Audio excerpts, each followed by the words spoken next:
Have you ever wondered how the Bible became the Bible? Today, millions of people around the world read it, listen to it, and study it. But the Bible did not appear as one book in one day.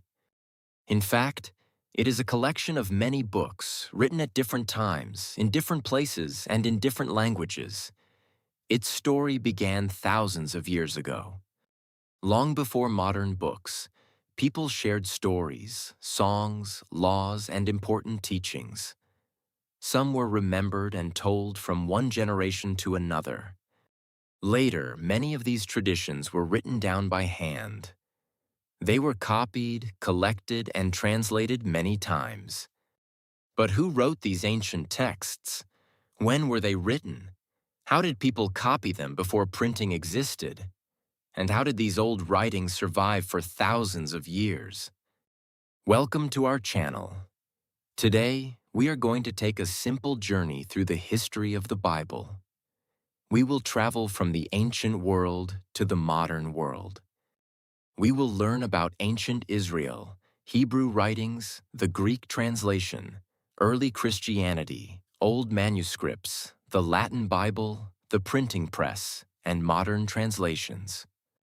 The story of the Bible is a very long story, and it begins thousands of years ago. Chapter 1.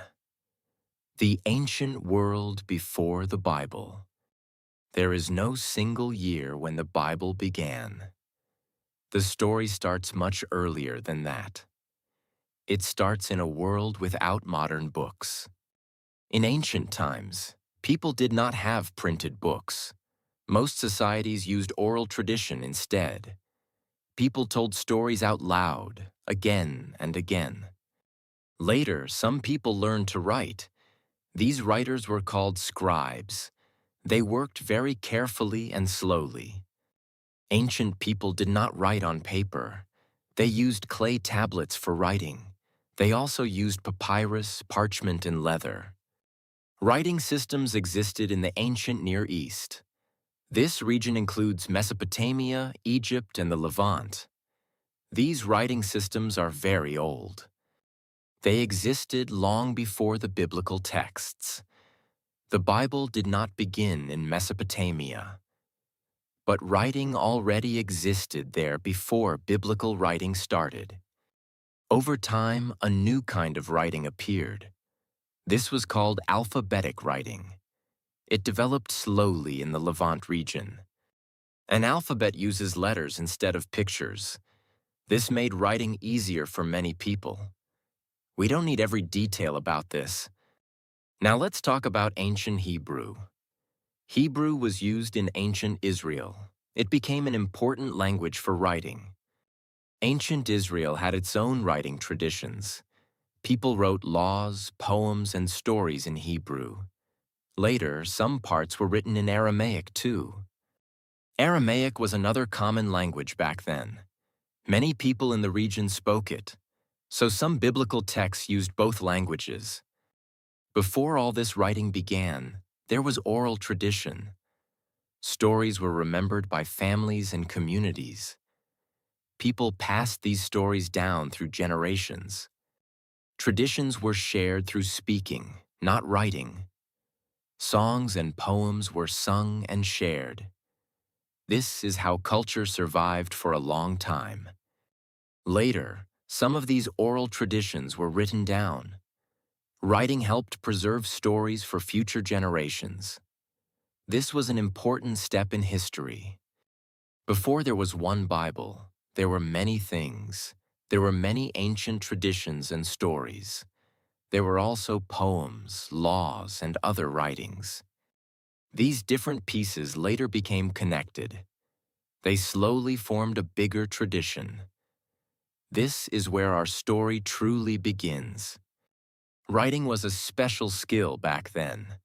Not everyone could become a scribe. It took years of training and practice. Scribes often worked for kings or temples. They wrote down important records. They also copied old texts by hand. Clay tablets were common in Mesopotamia. People pressed marks into soft clay. Then the clay dried and became hard. Papyrus was different from clay. It came from a plant that grew near rivers. Egyptians used papyrus for writing a lot. Parchment was made from animal skin. It was strong and could last a long time. Many ancient texts were written on parchment. Leather was also used for writing. It was tough and useful for scrolls. People rolled these materials into long scrolls. The Levant was an important region too. It sits between Egypt and Mesopotamia. Many cultures met and mixed there. The alphabet was a big change. Before, writing used many complex symbols. The alphabet made things much simpler. With fewer letters, more people could learn to write. Writing was no longer only for a small group. Ancient Hebrew grew from this wider world. It was influenced by nearby cultures and languages, yet it became its own distinct language. The people of ancient Israel used Hebrew daily. They also used it for important writings. This included laws, poems, and history. Oral traditions still remained very important. Even after writing appeared, people kept telling stories. Families passed on memories through spoken words. Songs helped people remember long stories. Poems used rhythm to make memory easier. This was common in many ancient cultures. Eventually, some stories were written down. This helped protect them from being forgotten. It also let stories travel to new places. So the ancient world was full of variety. There were different languages and different writing tools. There were also strong oral traditions everywhere. Chapter 2: Ancient Israel and the Hebrew Scriptures. Now we move to a very important part of history. This chapter is about ancient Israel. It is also about the Hebrew Scriptures. Ancient Israel began to rise a long time ago. This happened in the late 2nd millennium BCE. More exactly, this was around 1200 to 1000 BCE. This time is called the Iron Age Levant. People started building new settlements. Political life also began to develop. We cannot give one exact year for this. There is no single date for the birth of Israel. It was a slow and gradual process. Later, two kingdoms formed in this region. One was called the Kingdom of Israel. The other was called the Kingdom of Judah. These two kingdoms appeared from the 10th century BCE. They continued to exist for many years after that. Both kingdoms are important in biblical history. Two famous kings are often mentioned here. Their names are David and Solomon. They lived around the 10th century BCE. The Bible presents David and Solomon as important kings. They ruled during a key period in ancient Israel. Not every historical detail about them is fully certain. We don't need to argue about every detail. For now, it's enough to know this. The Bible describes them as important rulers. Next, we come to a very serious event. In 722 BCE, something big happened. The Assyrian Empire conquered the Kingdom of Israel. This date is important to remember. The northern kingdom fell to Assyria. Many people were displaced after this conquest. Even so, traditions continued after this event. People kept their stories and beliefs alive. Later, another terrible event happened. In 586 BCE, Babylon conquered Jerusalem. The first temple was destroyed at this time. This was the kingdom of Judah's darkest moment. Many people were taken into exile. This is known as the Babylonian exile. Jewish communities were now spread in new places, but their identity and traditions did not disappear. Time passed, and a new empire rose. In 539 BCE, Cyrus II of Persia conquered Babylon. The Persian period started after this conquest. 1 year later, in 538 BCE, something changed. Cyrus issued an order allowing exiles to return. People could now go back to Jerusalem and Judah. After the return, a new temple was needed. This period is called the Second Temple period. The temple was rebuilt after the Babylonian exile. It was completed around the late 6th century BCE. We don't need an exact year for this. The important thing is that the temple returned. So we can see a long, difficult story here. Ancient Israel faced war, exile, and return. New empires also shaped this history greatly. The history of Israel was closely connected to its writings. War, exile, return, and new empires all mattered. They became part of the world where texts were preserved.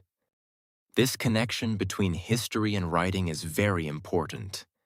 It shows why these ancient texts survived at all. Understanding history helps us understand the scriptures better. Let's look a little closer at the Iron Age Levant. This was a time of change across the region. Small villages slowly grew into bigger towns and kingdoms. The kingdom of Israel was located in the north. The kingdom of Judah was located in the south. Both kingdoms shared similar traditions and beliefs. At times, they were friendly with each other. At other times, they had conflicts like many neighboring kingdoms. David and Solomon are remembered as strong leaders. Stories about them appear often in the Bible. They represent an important period for ancient Israel. The fall of the northern kingdom was a huge shock. Assyria was a powerful empire at that time. Few kingdoms could resist its military strength. After the conquest, many people were moved to other lands. This was a common practice by the Assyrians. The destruction of the first temple was also devastating. The temple was the center of religious life. Losing it changed the community deeply. Exile in Babylon lasted for several decades. During this time, people held on to their memories and practices. When the Persian Empire replaced Babylon, the situation changed. The Persians allowed different peoples to return home. Returning to Jerusalem was not always simple. The city and temple needed to be rebuilt. This process took time and effort. Through all of these events, one thing remained constant. People kept telling and writing their stories. This is why history and scripture are so connected. Chapter 3. From oral tradition to written texts. Ancient people had many reasons to write. They wrote about law and about poetry. They also wrote about history and wisdom. Religious traditions were another big reason to write. People wanted to remember important beliefs. Writing helped keep these beliefs alive. Let's talk more about scribes now. A scribe was a person trained to write and copy texts. This job needed years of careful training. Scribes copied manuscripts by hand. They worked slowly and carefully. Their job was to preserve old texts exactly. Copying was not easy work. One small mistake could change a whole meaning. So scribes had to concentrate very hard. Now let's talk about scrolls. Ancient biblical texts were often kept on scrolls. Scrolls were made from different materials. Some scrolls used parchment, others used leather or papyrus. Each material had different strengths and weaknesses. Parchment lasted a long time. Papyrus was lighter but more fragile. Leather was strong and durable too. Now, how did the Hebrew Bible develop? It did not appear all at once. We should not say it was finished in 500 BCE. Instead, we should say something different. The Hebrew Scriptures developed over a long period of time. This process took many centuries to complete. The Hebrew Bible has different sections. The first section is called the Torah. The second section is called the Prophets. The third section is called the Writings. Together, these sections form a bigger collection. Each part developed at its own pace. Now let's talk about an amazing discovery. This happened in the year 1947. Scrolls were discovered near a place called Qumran. These are known as the Dead Sea Scrolls. They are one of the most important discoveries in history. Scholars still study them very carefully today. The manuscripts have a wide range of dates. They come from the 3rd century BCE. Some go all the way to the 1st century CE. Inside these scrolls, there is a lot of material. There are biblical texts among them. There are also other Jewish writings and fragments. Why do the Dead Sea Scrolls matter so much? We should be careful about how we answer this. They do not prove that the Bible is unchanged. Instead, they give us something different. They give scholars very early evidence. This evidence helps us understand the history of Jewish texts. It also helps us understand how texts were transmitted. Copying and passing down texts was a long process. The Dead Sea Scrolls show us part of that process. The Bible we know today has a long manuscript history. Many people worked hard to preserve these texts. This history spans many centuries and many places. To understand this history fully, we need more context. We also need to understand the languages of the ancient world. This will help us in the chapters that follow. Law was very important in ancient societies. People needed rules to live together peacefully. Poetry also helped express emotions and ideas beautifully. History writing helped people remember the past. Wisdom writing offered advice for daily life. It often used short sayings that were easy to remember. Being a scribe was a respected job. Not everyone could learn to read and write. Scribes often trained for many years. They studied in special schools for reading and writing. When copying a text, precision mattered greatly. Sometimes other scribes reviewed the work too. Materials for writing were valuable and costly. Parchment took time and skill to prepare. This is why scrolls were treated with great care. The discovery of the Dead Sea Scrolls changed everything. Before this, scholars had fewer very old manuscripts. This discovery gave them new evidence to study. Researchers have studied these scrolls for decades. They compare them with later manuscripts. This helps us understand how texts changed over time. It also helps us understand what stayed the same. Some texts were copied very carefully and accurately. This shows the dedication of ancient scribes. Chapter 4. The Greek Bible and the Septuagint. Now let's talk about a big historical change. In the late 4th century BCE, something huge happened. Alexander the Great began his famous conquests. His conquests spread Greek language far and wide. Greek culture also spread across many regions. This included much of the Eastern Mediterranean and Near East. Because of this, many things changed for local people. New Greek-speaking communities began to grow. This included many Jewish communities too.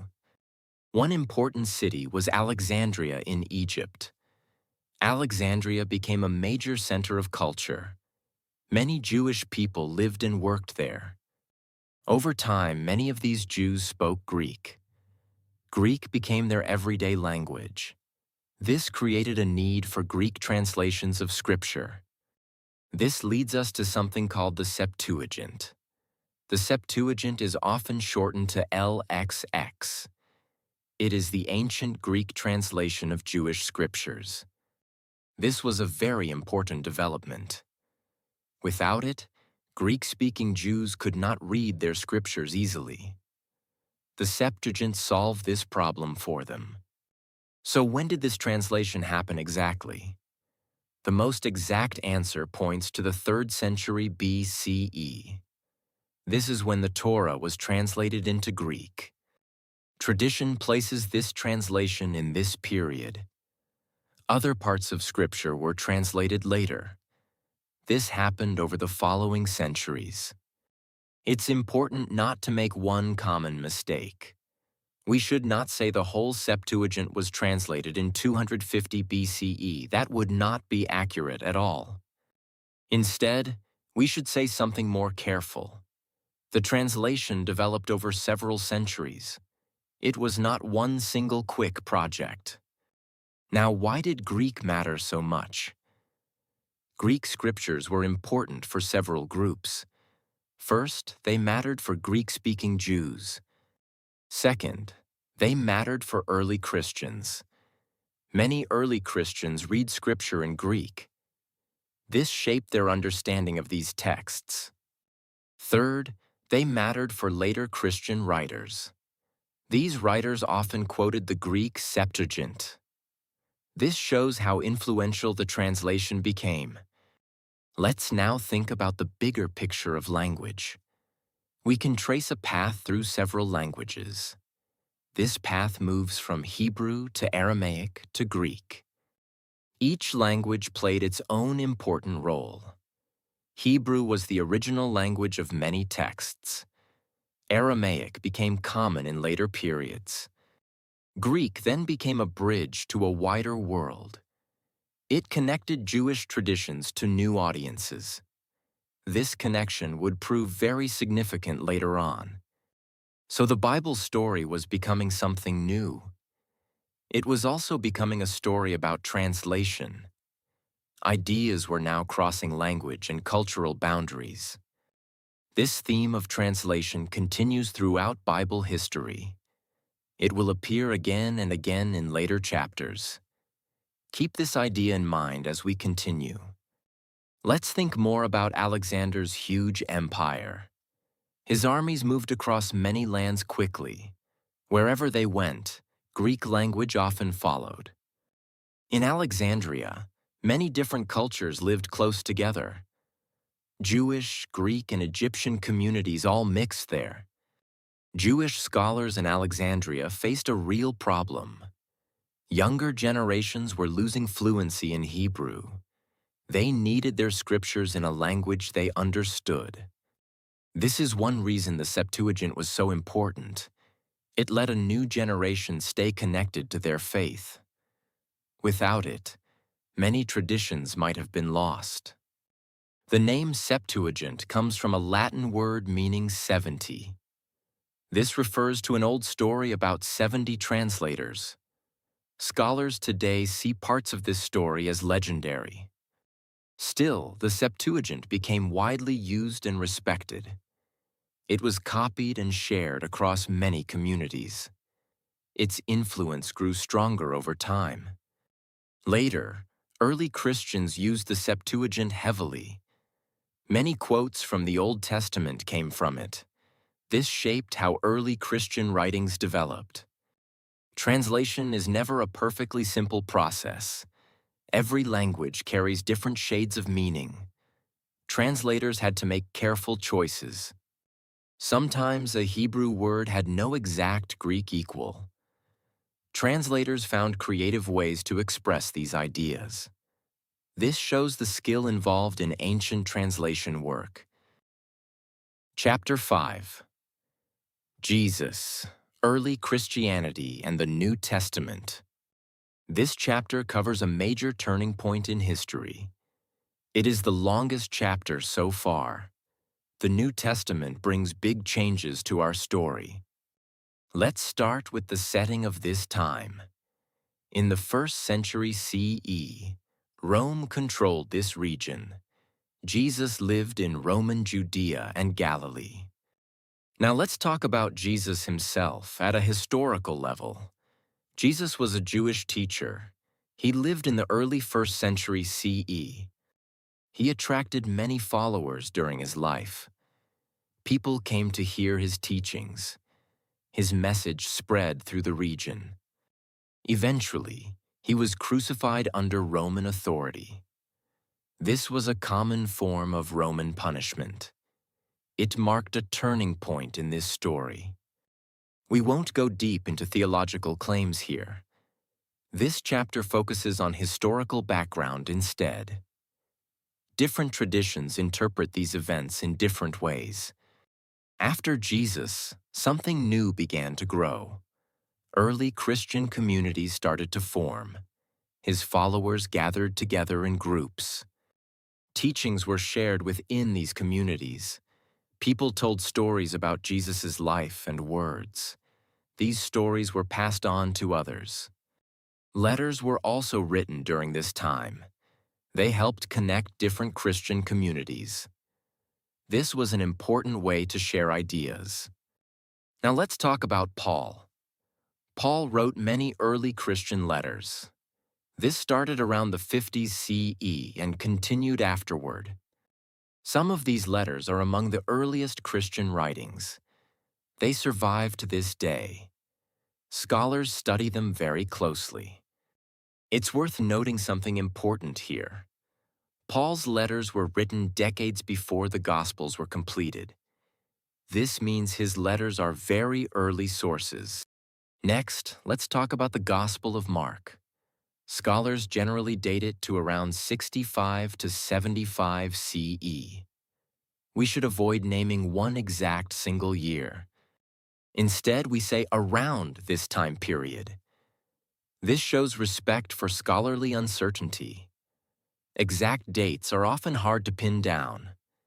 Now let's move to Matthew and Luke. Many scholars date these Gospels to around 80 to 90 CE. This is a commonly accepted range among scholars. These Gospels came after Mark was written. They share some similar content with Mark. But each Gospel also has its own unique details. Next is the Gospel of John. Scholars often date it to around 90 to 100 CE. Again, we use the word around carefully here. This makes John one of the later Gospels. Its style and content differ somewhat from the others. Scholars continue to study these differences today. Now let's think about the New Testament as a whole. It includes several different kinds of texts. There are Gospels, Acts, letters, and Revelation. Each type of text serves a different purpose. Gospels tell the story of Jesus' life. Acts describes the early Christian movement. Letters address specific communities and their needs. Revelation is a very different kind of text. It uses vivid and symbolic imagery. Most of the New Testament was written in Koine Greek. This was the common Greek of that era. It was widely understood across the region. Now here's an important point to remember. The New Testament was not written all at once. It formed gradually during the 1st century CE. After this initial writing period, more happened. The process of collecting these texts continued. This collection process lasted for centuries afterward. We will explore this collection process soon. It's a fascinating part of the Bible's history. For now, let's summarize what we've learned. The first Christians had many different writings. Letters, Gospels, and other texts circulated widely. But an important question remained unanswered. Which writings would eventually become part of the New Testament? This question would take a long time to answer. The next chapter explores exactly this question. Let's go back and think about Roman Judea a bit more. It was a region with complex politics. Jewish life continued under Roman control. Teachers like Jesus were not unusual at that time. Many religious teachers traveled and taught in this era. His teachings often used simple stories called parables. After his death, his followers faced a difficult choice. Would his movement continue or fade away? It clearly continued and began to grow. Early Christian communities met in small groups. They often gathered in people's homes. This was different from large temple worship. These communities needed guidance and connection. This is why letters became so important. Paul traveled extensively and wrote to many communities. His letters addressed specific problems in each community. The Gospels came later after Paul's letters. Writers gathered stories and teachings about Jesus. Each Gospel writer had a particular audience in mind. This shaped how they told the story. Mark's Gospel is often seen as short and direct. Matthew and Luke added more material to their accounts. John's Gospel takes a different approach overall. Despite their differences, all four share a common focus. They center on the life and teachings of Jesus. Beyond the Gospels, Acts tells another important story. It describes how the early church spread. Revelation stands apart from the rest. It contains visions and symbolic images. All these different texts eventually needed to be organized. This variety set the stage for later developments. Chapter 6. How the Biblical Books Became a Collection. What does the word canon mean exactly? A canon is a recognized collection of books. This word will come up often in this chapter. Let's start with the Hebrew Bible, also called the Tanakh. Jewish scriptures developed as a collection over a long period. This collection has three traditional groups. The first group is the Torah. The second group is called Nevi'im, or prophets. The third group is called Ketuvim, or writings. Together, these three groups form the Tanakh. Each group developed and was recognized at different times. This whole process took many centuries. Let's look closer at the Torah. It contains 5 books in total. These are Genesis, Exodus, Leviticus, Numbers, and Deuteronomy. Now let's look at the prophets section. This includes books like Isaiah and Jeremiah. It also includes Ezekiel and a group called the 12. Next comes the writing section. This includes Psalms, Proverbs, and Job. It also includes Daniel, Chronicles, and Ezra-Nehemiah. Now let's talk about Christian Old Testament collections. This part needs careful explanation. Different Christian traditions have different biblical canons. There are differences between Catholic and Protestant traditions. There are also differences with Eastern Orthodox traditions. Each tradition includes slightly different books. We should not argue about which tradition is correct. This is not the purpose of this chapter. We simply want to understand the historical facts. Now let's move to the New Testament canon. These books were not chosen in one single meeting. This is an important point to understand. Instead, the process was gradual. Texts circulated among different Christian communities. Different churches used different collections of writings. Recognition of these texts developed slowly over time. There was no single moment of decision. It was more like a long, gradual process. Now let's talk about an important figure named Athanasius. In 367 CE, he wrote an important letter. This is known as his Easter letter. In this letter, he listed 27 books. These are the same books used in the New Testament today. This is a very important historical date to remember. But we must be careful how we understand this moment. This was not when the Bible suddenly appeared. The process had already been developing for centuries. Now let's mention another common historical myth. Some people think the Council of Nicaea created the Bible. This happened in 325 CE. This is simply not true. The Council of Nicaea did not create the Bible. We mention this briefly to avoid a common misunderstanding. So what can we conclude from all of this? The collection of biblical books was a long historical process.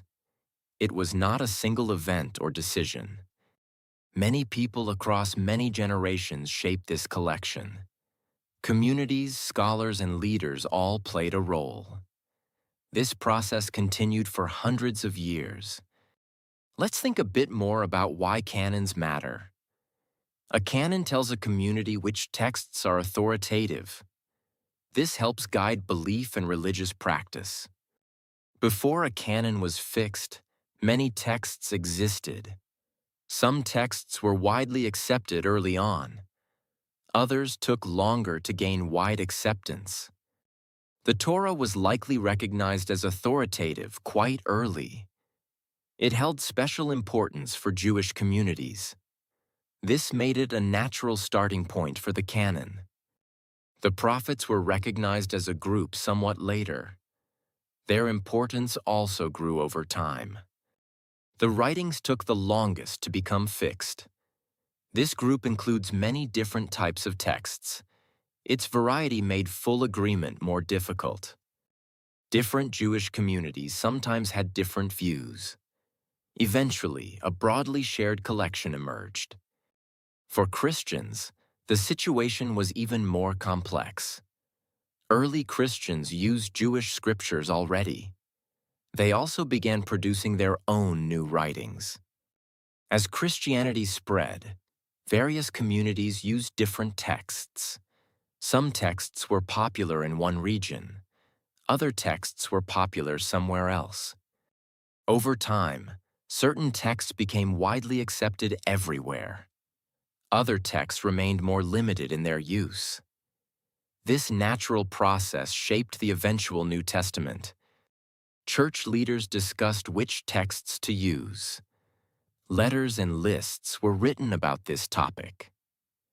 Athanasius's letter is one important example of this. His list matched what most communities already used.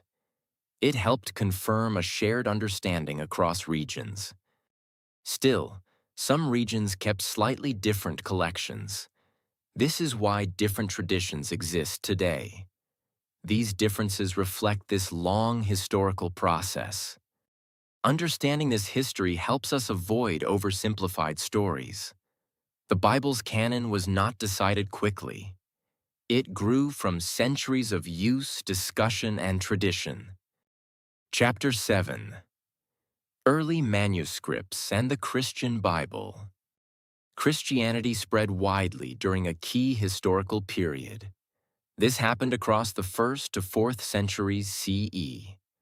Christian communities expanded across the Roman world. This growth happened in many different regions. Communities formed in cities across the empire. Each community had its own local character. Now let's talk about an important change in format. This happened during the 2nd to 4th centuries CE. Writing moved slowly from scroll to codex. Christian communities became strongly associated with the codex. A codex was made of pages. It looked more like a modern book. This was different from a traditional scroll. Scrolls had to be unrolled to be read. A codex was much easier to use. You could find a specific page more quickly. This made a codex very practical for reference. Christians found this format especially useful. Now let's talk about papyrus manuscripts. Early Christian manuscripts often used papyrus. This material was common at the time. Papyrus was fragile compared to other materials. Many fragments survived instead of complete texts. Even so, these fragments are important for textual history. Scholars study these fragments very carefully. They help us understand early Christian texts. Every small piece adds to our knowledge. Now let's talk about a very important manuscript. This is called Codex Sinaiticus. It dates to the 4th century CE. This is one of the most important biblical manuscripts. It has survived for many centuries. Scholars consider it extremely valuable today. Another important manuscript is Codex Vaticanus. It also dates to the 4th century CE. This manuscript is also extremely important for textual studies. Both of these manuscripts help scholars today. They compare different versions of biblical texts. This helps us understand how texts were preserved. Now let's talk about legal changes for Christianity. In 313 CE, something significant happened. This is known as the Edict of Milan. Christianity received legal tolerance in the Roman Empire. This was a major turning point. Christians could now practice their faith more openly. Later, in 380 CE, another change occurred. Theodosius I made an important decision. He made Nicene Christianity the official religion of the empire. We don't need to go deep into this debate here. It's enough to know this happened. This changed Christianity's position within Roman society. Now let's talk about the Bible in different languages. Several ancient translations appeared during this period. These included Latin, Syriac, and Coptic. Armenian and Georgian translations also appeared. Each translation served different communities.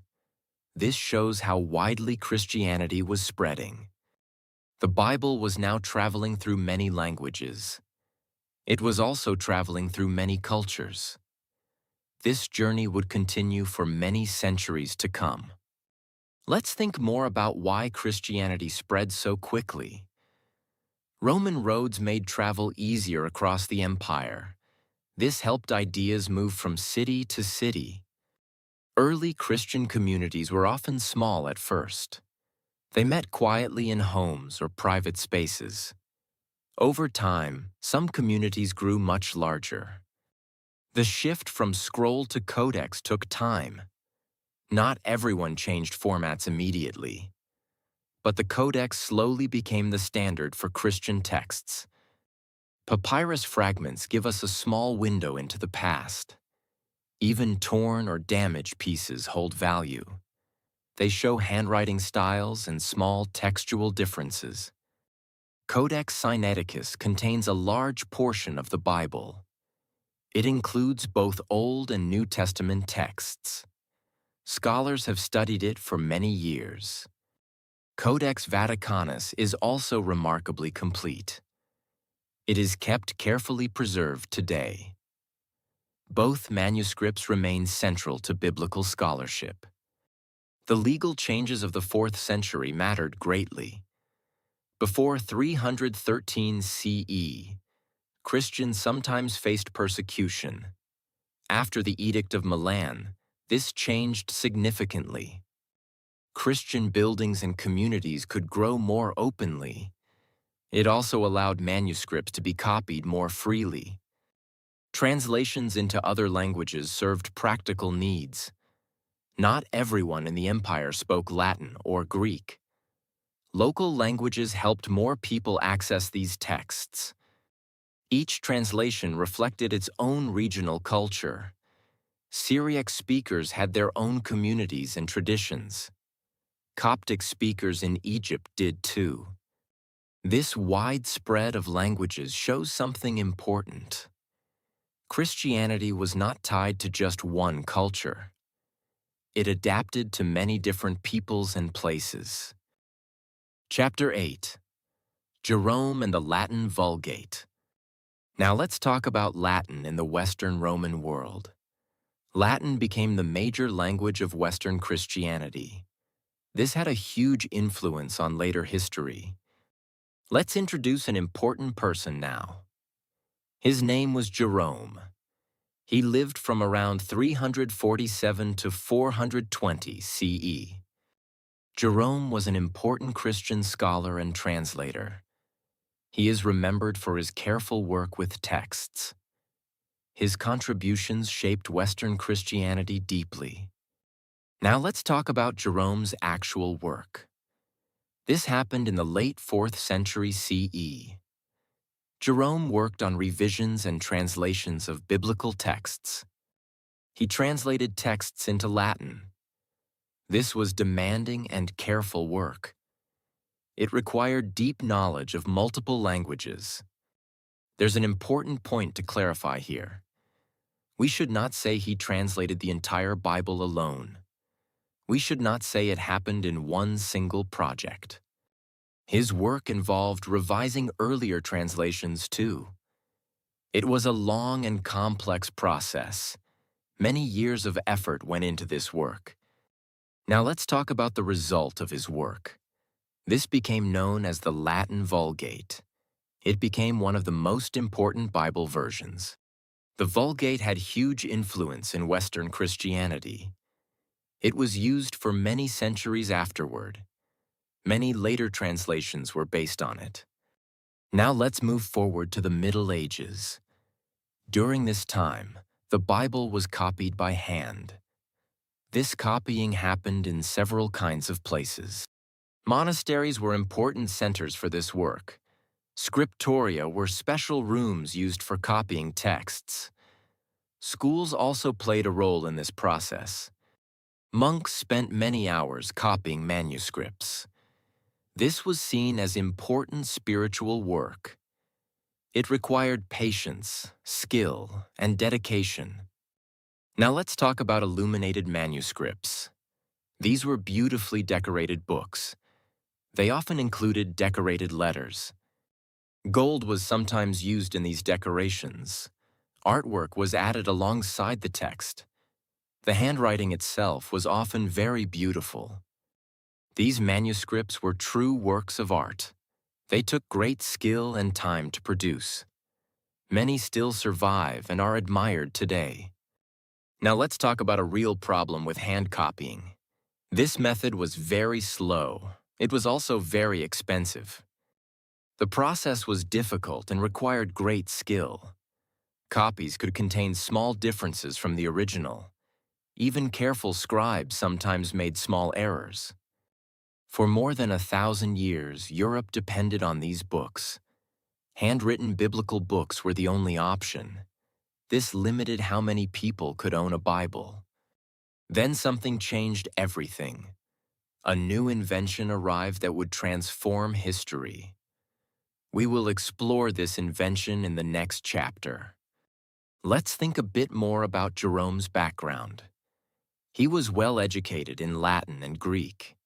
He also studied Hebrew, which was less common. This knowledge of Hebrew was very valuable. It helped him work more directly with original texts.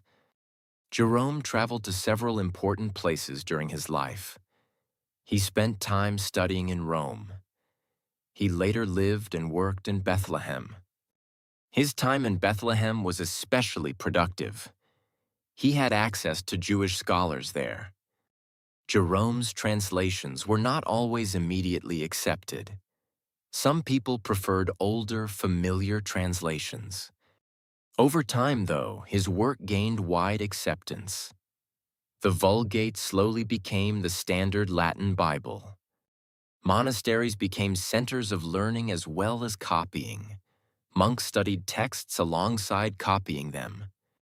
Scriptoria required careful organization and management. Different monks often had different specialized tasks. Illuminated manuscripts were often created for special purposes. They might be made for wealthy patrons or churches. The high cost of manuscripts limited who could own them. Most people never owned a personal Bible. Instead, they heard the Bible read aloud in churches. This oral experience remained central to religious life. Reading was often a communal, shared activity. This connects back to the oral traditions discussed earlier. Chapter 9. Gutenberg, Printing and Bible Translation. This chapter is about a huge technological change. It is the most important chapter about technology. Everything about books was about to change. Let's start with Gutenberg and movable type. This happened in the 1440s. Johannes Gutenberg developed movable type printing in Mainz. This invention was truly revolutionary. It allowed many copies to be made quickly. This was very different from copying by hand. Now let's talk about the Gutenberg Bible. It was printed around 1454 to 1455. This was one of the first major printed books. The Gutenberg Bible was printed in Latin. It was based on the Vulgate tradition. This connected it to centuries of earlier work. Now let's think about why printing mattered so much. Before printing, one manuscript took a very long time. A single scribe might work on it for months. After printing, everything changed quickly. Many copies could be made much faster. This allowed for much faster distribution of books. Now let's move to the 16th century. This is when translations grew rapidly. Many Bible translations appeared in European languages during this time. This happened during what is called the Reformation period. We don't need to explore every religious debate here. We can focus on the translation history instead. Now let's talk about Martin Luther. In 1522, something important happened. Luther's German New Testament was published. Later, in 1534, another milestone occurred. The complete German Bible was published. This had a huge impact on the German language itself. Now let's talk about William Tyndale. He worked during the 1520s and 1530s. Tyndale worked on English biblical translations. His work had a lasting influence. It shaped the English Bible tradition significantly. Many later translations built on his work.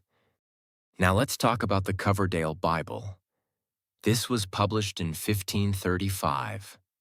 Miles Coverdale published the first complete printed English Bible. This was an important milestone for English readers. For the first time, a complete printed Bible existed in English. This made Scripture more accessible to English speakers. Now let's talk about the King James Version. This famous translation was published in 1611. It became one of the most influential English Bibles. The King James Bible had a major historical influence. It shaped English literature for centuries afterward. It also shaped the English language itself. Now let's talk about Bible societies. In 1804, something important happened. The British and Foreign Bible Society was founded. Later, in 1816, another organization was founded. This was the American Bible Society. These societies focused on printing and distributing Bibles. Their work included printing many copies. It also included distributing these copies widely. They supported many new translations too. Their goal was global reach for the Bible. They wanted to make Scripture available to more people. This work continued for many decades. Now let's talk about industrial printing. This happened during the 19th century. Printing became faster and cheaper during this time. Because of this, Bible distribution increased greatly. More people can now afford to own a Bible. This was a major shift from earlier centuries. Now let's talk about the wider global spread. This happened across the 18th to 20th centuries. Bible translation expanded into many different languages. We should be careful about one common misunderstanding. The Bible did not arrive everywhere at the same time. This process took place gradually, region by region. So let's summarize this important chapter. A book that once took a long time to copy by hand changed completely. It could now be printed in large numbers very quickly. This technological shift changed history in major ways. It made Scripture available to far more people. It also changed how ideas could spread across the world. Let's think more about Gutenberg's actual invention. Movable type used small individual metal letters. These letters could be arranged and rearranged easily. With movable type, printers had much more flexibility. They could reuse the same letters for many different pages. This made the whole printing process far more efficient. Printing presses soon spread across many European cities. This helped the technology spread quickly across the continent. Books became more available and slightly less expensive. Over time, prices gradually became more affordable. The Reformation period was closely connected to printing. New religious ideas could now spread faster than before. This connection between technology and ideas was very significant. Luther's German translation aimed at ordinary German speakers. He wanted people to read Scripture in their own language. His translation used clear, everyday German. It also helped shape the modern German language. Tyndale faced significant challenges during his work. Translating the Bible into English was controversial at the time. Despite these challenges, his translation had lasting influence. Many phrases from his translation are still used today. His legacy continued long after his own lifetime. The King James Version involved many scholars working together. They aimed for both accuracy and beautiful language. This combination helped the translation remain influential for centuries. Bible societies played a crucial role in later centuries. They organized large-scale printing and distribution efforts. These organizations helped fund translation projects worldwide. This collaboration helped Scripture reach many new languages. Industrial printing technology continued to improve over time. New machines could print even faster than before. By the 20th century, printing had transformed completely. This made a huge historical journey possible. Chapter 10. The Bible Around the World. Now let's talk about the modern Bible. This brings us to the 20th century. Mass printing continued to expand during this time. Modern Bible translations appeared in many languages. This growth continued throughout the century. More and more people could access Scripture. Let's talk about some modern English translations. These include the Revised Standard Version. They also include the New International Version. Other examples include the New Revised Standard Version. There is also the English Standard Version. The New Living Translation is another example. We should not say one translation is the best. Different translations use different styles of English. Each one serves different readers and purposes. Now let's talk about Bible translation worldwide. Today, translations exist in thousands of languages. This includes many language varieties too. There are printed editions available. There are also audio recordings available. Digital versions are available as well. We should be careful with exact numbers here. The exact number depends on how we count languages. It also depends on how we count partial translations. Now let's talk about the digital age. This spans the late 20th century to the 21st century. The Bible appeared on computers during this time. It also appeared on websites. It appeared on smartphones and apps too. Audio platforms also began offering the Bible. Now let's think about the whole journey together. We can trace this path from the very beginning. It started with ancient oral traditions. Then came Hebrew writings. After that came Greek translations. The New Testament followed this development. Then came important manuscripts. The Latin Vulgate came after that. Then the printing press changed everything. Vernacular translations followed the printing press. Global distribution came after that. Finally, we reach the digital Bible today. Let's think about the meaning of this long journey.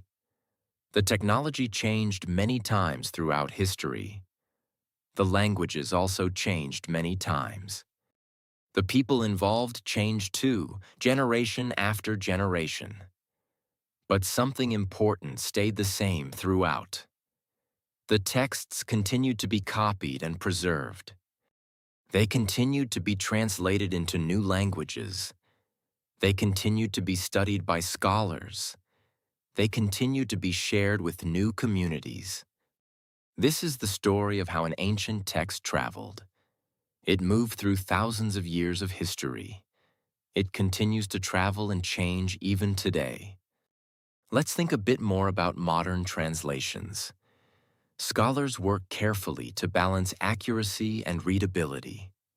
Some translations stay very close to the original words. Others focus more on natural, everyday language. Both approaches have their own strengths and value. Readers today have many choices available to them. For centuries, most people had no choice at all. The growth of digital technology changed things quickly. People can now read the Bible on their phones. Apps allow instant access to many different translations. This was unimaginable just a few generations ago. Audio versions help people who prefer listening to reading. In some ways, the story has come full circle. Translation work continues actively around the world today. Their goal is to reach communities without translations yet. This work requires deep knowledge of local languages. It also requires deep knowledge of the original texts. Both skills are equally important for good translation work. So we end where we started, with a long journey. Ancient stories traveled through many languages and formats. They continue moving forward into the future. And now, we have reached the end of our journey through the history of the Bible. We started thousands of years ago, when ancient people shared stories, songs, laws, and important teachings. We followed the history of Hebrew writings, the Greek translation, and the birth of early Christianity. We learned how scribes copied texts by hand and how important manuscripts survived through time. Later, the Bible was translated into Latin and many other languages. Then, the printing press changed everything. Books could be made faster and shared with more people. Over time, the Bible traveled across countries, cultures, and languages. Today, the Bible can be found not only in printed books, but also on computers, websites, and smartphones. The technology has changed, the languages have changed, the world has changed. But the long history of these ancient writings continues to interest people around the world. Thank you for listening and learning with us today. If you enjoyed this English listening lesson, please subscribe to our channel for more simple English stories about history and the world.